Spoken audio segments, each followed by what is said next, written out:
Hello बच्चों, मैं doctor Sharda कुमारी, महारानी महेश्वर लता, संस्कृत विद्यापीठ लोहना, मधुबनी से। बच्चों, उपशास्त्री द्वितीय खंड हेतु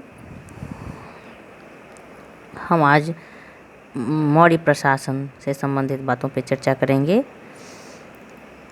मौर्य शासन प्रबंध जो है बच्चों, वो चार भागों में उसको चार भागों में बांटा जा सकता है: केंद्रीय शासन, प्रांतीय शासन, नगर शासन और ग्राम शासन। केंद्रीय शासन में राजा होता था और राजा जो है वो सत्ता का केंद्र था, वो निरंकुश नहीं था। उस पर मंत्रिपरिषद का अंकुश था। चाणक्य ने राज्य के 7 अंग राजा, अमात्य, जनपद, दुर्ग, कोष, सेना और मित्र, ये 7 अंग बताए हैं।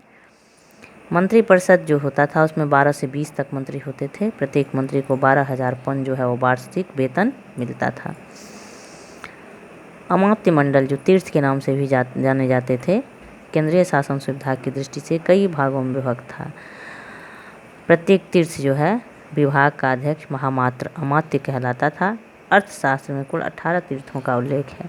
उदाहरण के लिए एक तीर्थ का प्रधान जो है समाहर्ता था, जिसका कार्य राज्य के आय व्यय का ब्यौरा रखना था। यह राजस्व भी एकत्रित करता था। प्रांतीय शासन, अशोक के अभिलेखों में 5 प्रांतों का उल्लेख जो है वो मिलता है। उदीच्य उत्तरापथ, जिसकी राजधानी तक्षशिला थी। दूसरा अवंती, राजधानी उज्जैनी। तीसरा कलिंग, राजधानी तोशाली। चौथा दक्षिणापथ, राजधानी सुवर्णगिरी। 5वां प्राच्य, राजधानी पाटलिपुत्र। प्रांतों के जो राज्यपाल होते थे वो प्रायः कुमार कहलाते थे। नगर शासन, मेगास्थनीज के अनुसार नगर का शासन प्रबंध 30 सदस्यों का एक मंडल करता था, जो 6 समितियों में विभक्त था। प्रत्येक समिति में 5 सदस्य होते थे। पहला शिल्पकला समिति, दूसरा वैदेशिक समिति, तीसरा जनसंख्या समिति, चौथा वाणिज्य व्यवसाय समिति, 5वां वस्तु निरीक्षक समिति और 6ठा कर समिति।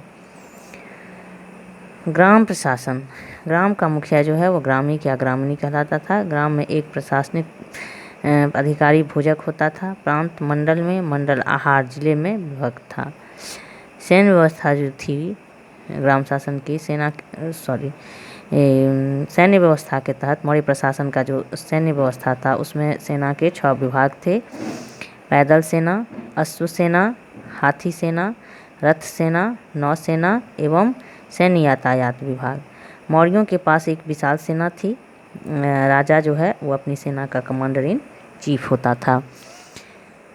न्यायालय, सम्राट न्याय का सर्वोच्च अधिकारी था।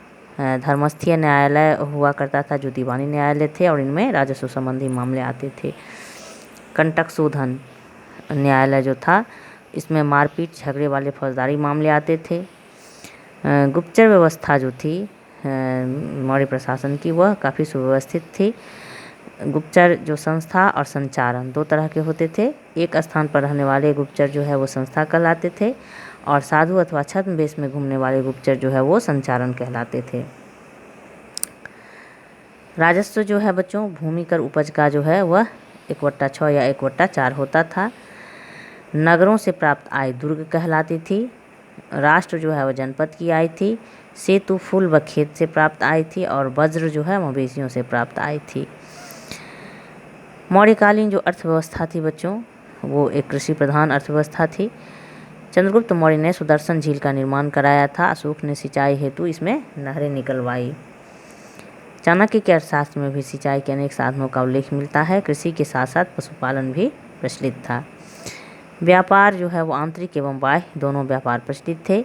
सीरिया, मिस्र एवं पश्चिमी देशों के साथ पश्चिम में भरौच एवं पूर्व में जो है ताम्रलिप्ति बंदरगाह से समुद्र मार्ग द्वारा व्यापार होता था।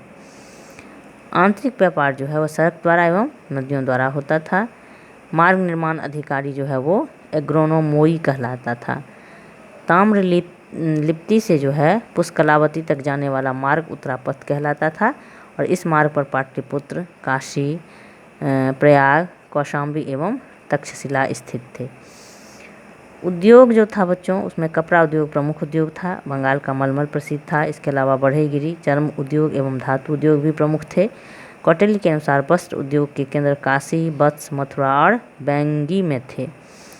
सिक्के बुद्ध काल में आहत जो पंचमार्क सिक्के हैं वो चलते थे। अब मौर्य काल में चलने वाले स्वर्ण सिक्के निष्क चांदी के सिक्के, कारसापन एवं तांबे के काकनी कहलाते थे।